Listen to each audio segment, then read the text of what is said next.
Late in his life, in the city of Medina, the Prophet Muhammad, peace be upon him, began to feel that he was doing things he had not done and remembering things that had never happened. He had been struck by sihr, black magic. A man named Labid ibn al-Asam had taken strands of the Prophet's hair and a comb, tied knots into a cord, blown upon them with words of evil, and hidden them under a stone at the bottom of a well. And the cure Allah sent down was not a counterspell, not a ritual, not revenge. It was words, 2 short surahs of refuge. The first of them is the surah we are about to walk through, verse by verse, Surah Al-Falaq, the daybreak.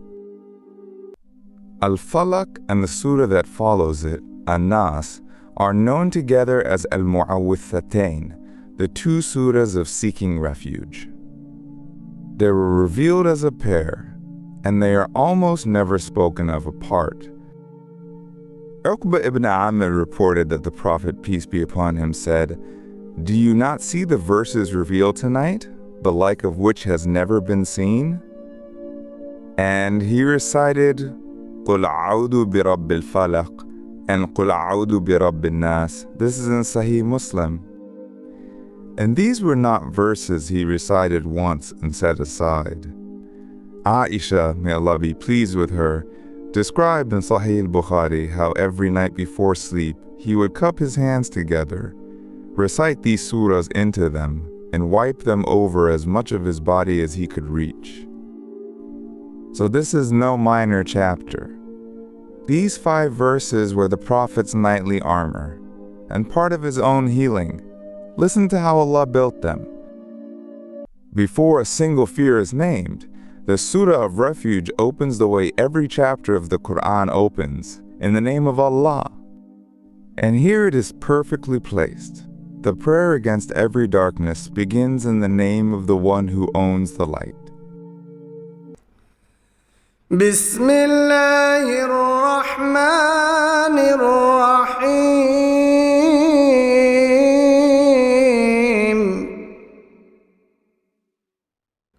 Qul a'udhu bi rabbil falaq.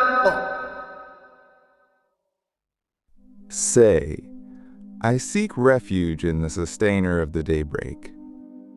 Of all the names Allah could have chosen to begin a prayer of protection, He chose Rabb al-Falaq, the sustainer of the daybreak. Ibn Kathir explains that al-Falaq is the breaking of dawn, the splitting of the darkness by light. Sit with how deliberate that is.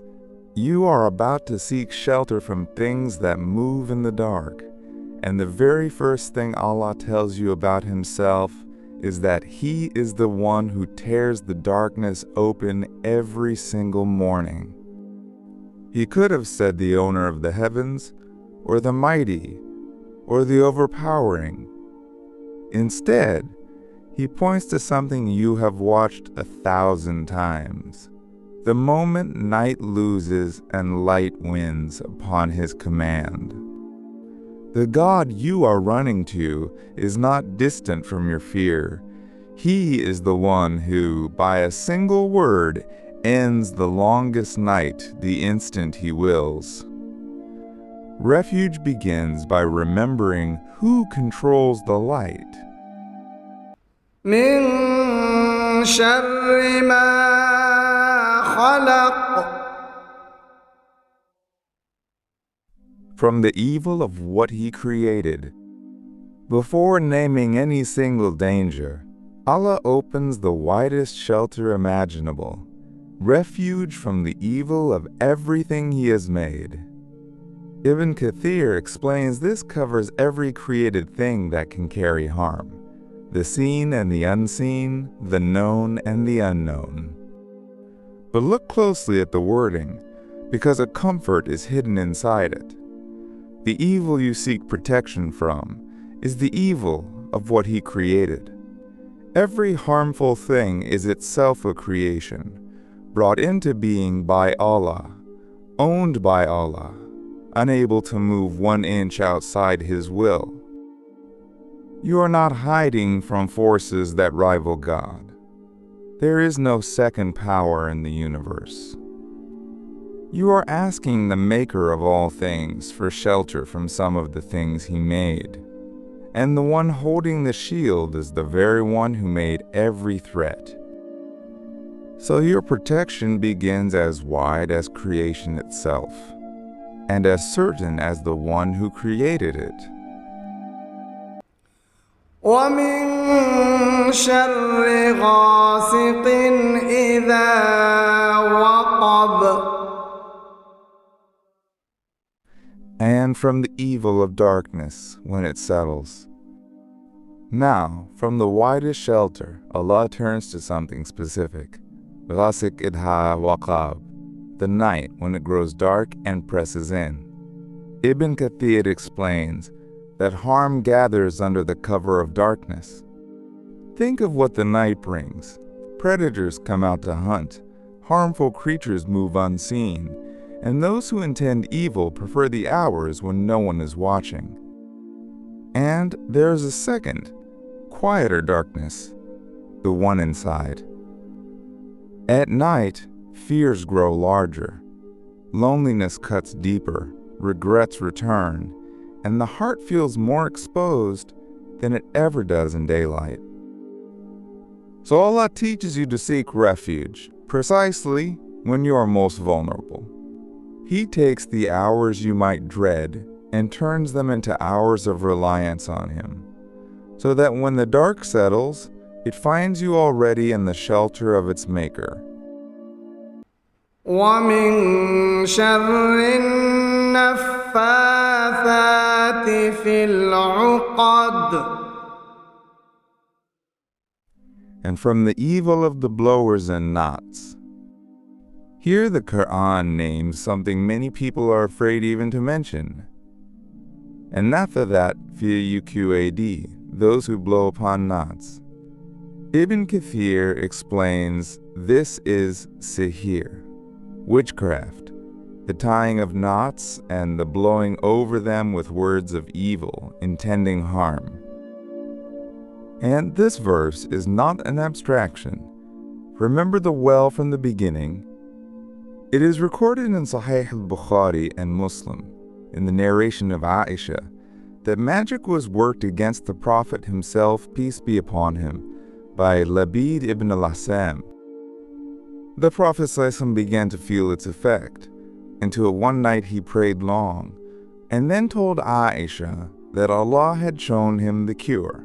In a dream, two came to him and revealed where the magic was hidden, knotted in a comb and strands of hair, beneath a stone in the well of Tarwan. It was drawn out, and he was relieved. So Islam does not deny that such harm is real, and it does not leave you defenseless before it. It gives you the cure in the same breath as the danger, and the cure is the words of Allah recited in His refuge. Never magic against magic, never darkness against darkness. The very surah that names the knots is the surah that untied them. وَمِن شَرِّ حَاسِدٍ إِذَا حَسَدَ. And from the evil of an envier when he envies. And now the surah ends on the closest thread of all. Not a beast in the dark, not a hidden sorcerer, but Hasid idha hasad, the envier when he envies. Ibn Kathir draws attention to the exact wording. It does not say the evil of every person who feels a flash of envy, for that thought crosses almost every heart. It says the envier when he acts on it. When envy turns into harm, into the evil eye, into a wish that the blessing you carry be torn away. And see the architecture of the whole surah now. It began with the evil of all creation. As wide as the universe, it narrowed to the night, it narrowed again to hidden magic. And it ends here, at the narrowest, most personal point of all, the envy of someone who may be standing right beside you smiling. From the cosmic to the intimate, from the stranger to the friend, and every single one of them is answered by the same shelter, the sustainer of the daybreak, who guards what he has given you. Look at what these 5 short verses have done. In the space of a few breaths, they have gathered every category of fear a human being can carry: the unknown, the dark, the unseen, and the betrayal of the close, and placed every one of them into a single pair of hands. And notice what the surah never tells you to do. It never tells you to fight the darkness yourself. It gives you no spell, no charm, no counterattack. It gives you a name and a direction. Turn to the one who owns the dawn. That is the genius of refuge in Islam. Your safety was never meant to rest on your own strength against the dark. It rests on the one who ends every night he has ever made. So make this surah part of your nights, the way the Prophet, peace be upon him, made it part of his. Recite Al-Falaq and An-Nas before you sleep, cup them into your hands, and trust the protection Allah named. When fear presses in, the unknown, the dark, the unseen harm, the envious glance, do not reach for the darkness. Reach for the sustainer of the daybreak. Say it and mean it. I seek refuge in the sustainer of the daybreak, and let every fear you carry, seen and unseen, rest in the hands of the one who cracks open the dawn.